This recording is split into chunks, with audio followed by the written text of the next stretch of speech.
Hello, are you ready for Euro4? This is a good build-up for their meeting on Thursday. Right, we'll start with the Telegraph, Ambrose, Evans, Pritchard, and Portugal loses patience with Europe. This is all happening in reality out there, and there are the central people that have to deal with all this. At last, some raw, emotional, Gaullist patriotism from the victims of Europe's machina infernale. Portugal's new premier, Pedro Passos Coelho, a free marketeer, good luck with that, began to growl over the weekend. We want to take part in an ambitious European project and make our contribution, so Europe can confront its problems in the most ambitious way. But as Prime Minister, I will not stand by and wait for Europe to govern Portugal, he told the party faithful. And it's certainly going to be a rallying cry, isn't it, against Europe. Look, we are Portuguese, we are Greek, we are whatever we are. And the people are going to rally. So it has begun last week. Greek Prime Minister George Papandreou launched 2 angry broadsides against EU magnates. How could he do otherwise after the Eurogroup chair Jean-Claude Juncker told a German newspaper that Greece's sovereignty would be massively limited? Massively limited. Mr. Juncker should be clamped in irons if he dares set foot on Greek soil. Now the leader of what is arguably Europe's oldest nation-state, founded in 1868 under Vimara Perez, has shown the first hints of frustration. Just to remind you, unemployment in Portugal is 12.4%, with youth unemployment at 28%. And about to rise much further as the fiscal punch hits. That's the austerity. The figures for Spain is 21% unemployed, 44% youth unemployed, Greece 15%, 38% youth unemployed, Ireland 14% unemployment, 26% youth unemployment, Latvia 16% unemployment with 33% youth unemployment. Yet these countries are all facing further headwinds of fiscal and monetary tightening. I have great sympathy for Mr. Passos Coelho and for the Portuguese people. The German-led creditor states have treated the EMU crisis as if it were a mere morality tale, castigating Club Med and Ireland for alleged fecklessness. All that is required, goes the argument, is further austerity, a dose of 1930s wage and debt deflation, and virtue will be its own reward. The left-wing blocko calls it social terrorism. Adding insult to injury, Germany has insisted that Portugal, Greece and Ireland pay a penal rate of interest of some 200 to 300 basis points over the cost of funding paid by the EU's bailout machinery, though this may soon be cut somewhat. As former US Treasury Secretary Larry Summers said this morning in the Pink Sheets, such penal rates play havoc with debt dynamics and are driving a string of countries into insolvency and depression. Now, the pink paper is the Financial Times, where we go now to see that Larry Summers article, which is mainly blah, blah, blah. But what he was talking about here is Larry's talking second. No country can be expected to generate huge primary surpluses for long periods for the benefit of foreign creditors. Meeting debt burdens at rates currently charged by the official sector for credit, let alone the private sector, would involve burdens on Greece, Ireland and Portugal comparable to the reparations burdens Keynes warned about in the Economic Consequences of Peace. That was trying to sort out the First World War and the French trying to put too heavy burden on the Germans, which led to complications. And no, most notably in the Larry Summers Financial Times piece is this one. Third, there must be a clear commitment that, whatever else happens, no big financial institution in any country will be allowed to fail. Marvellous. Right, let's move on to Jacques Caillou, research analyst at RBS. Now, RBS, they do a lot of things wrong, but Jacques Caillou is, well, I don't know, do I? But he is reputed to be big brain box. And him and his team have got this piece on the euro together, and it's a PDF. I don't know if I'll be able to link to it, but I'll link to it from where I got it from in the Financial Times. But you've got to be a member of where I get it from, so I don't know if you'll be able to get it, but good Googling might find it. So, bullet points. We expect the crisis to continue deteriorating and threaten the entire euro area as European policymakers still misunderstand market dynamics. Short term, a change in stance vis-à-vis Greece has taken place via lower loan costs, loan maturity extension and measures to reduce its debt load. This new approach can also bring relief to the rest of the periphery. They have lowered Greece's interest rate and pushed some of the repayments out further. Markets will, however, refocus quickly on system-wide issues which remain daunting as policymakers show no sign of catching up with reality.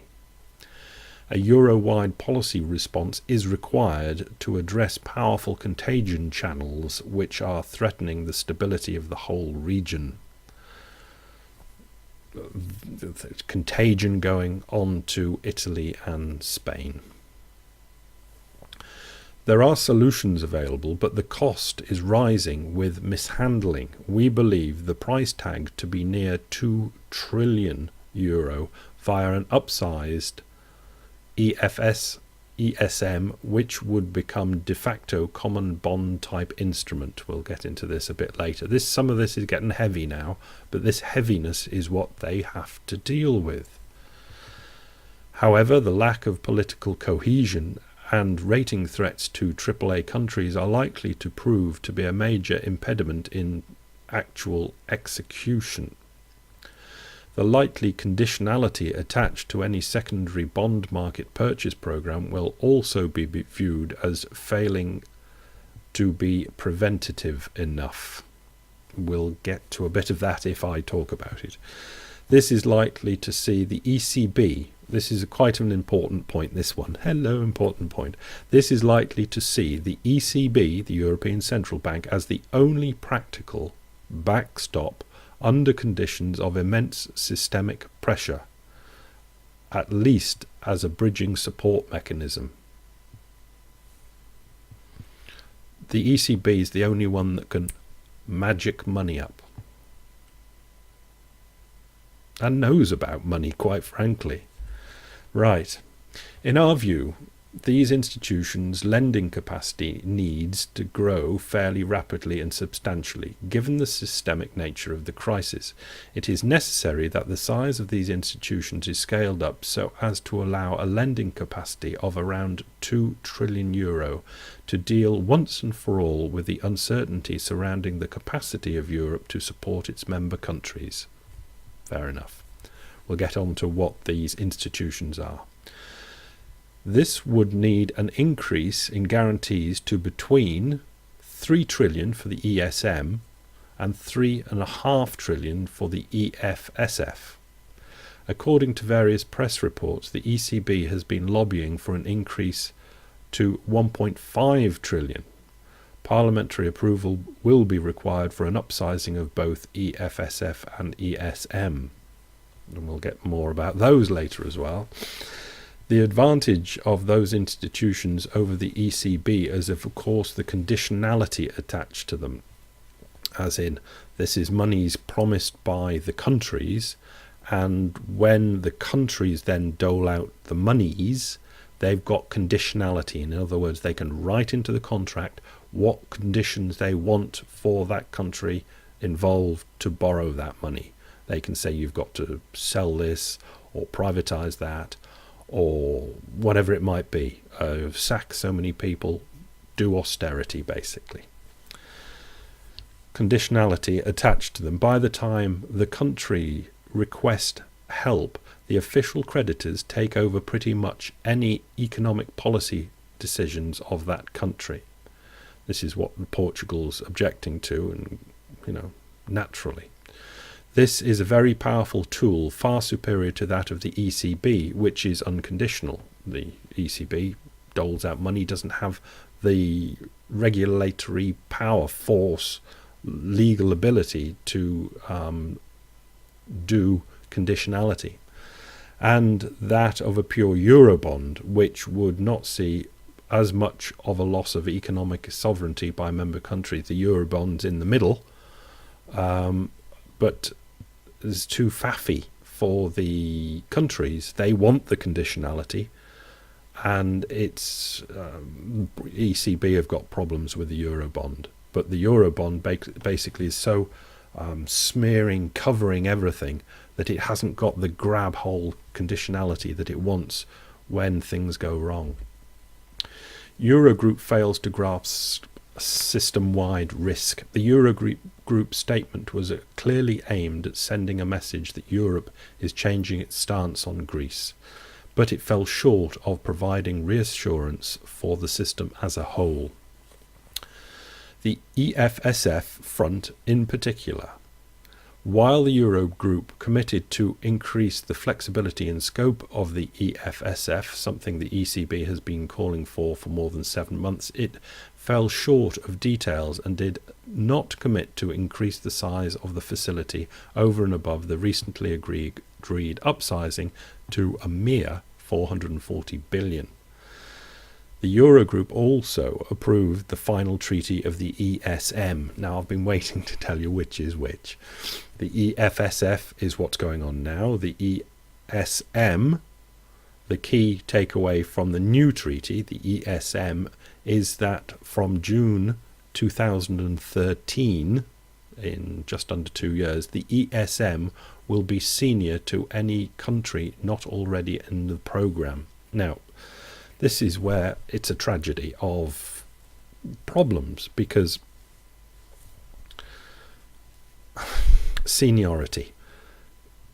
The EFSF loans are not senior, but the ESM loans are going to be senior. In other words, the countries are going to club together, make a fund, and lend to the country that's in trouble with conditionality, but saying that their loan is senior to any other loans, and if there is any default going down, they get paid first. Can you see the problem?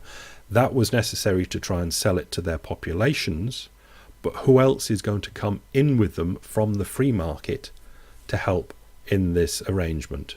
The answer is no one, because they would have to be in a secondary position behind the ESM lending.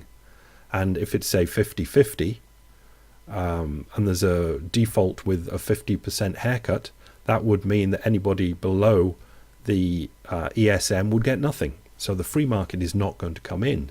So with this sort of setup, it's going to mean that the countries will get even more, or the ESM will have to get bigger and bigger and bigger, because it'll be the only bailout solution for the countries in trouble.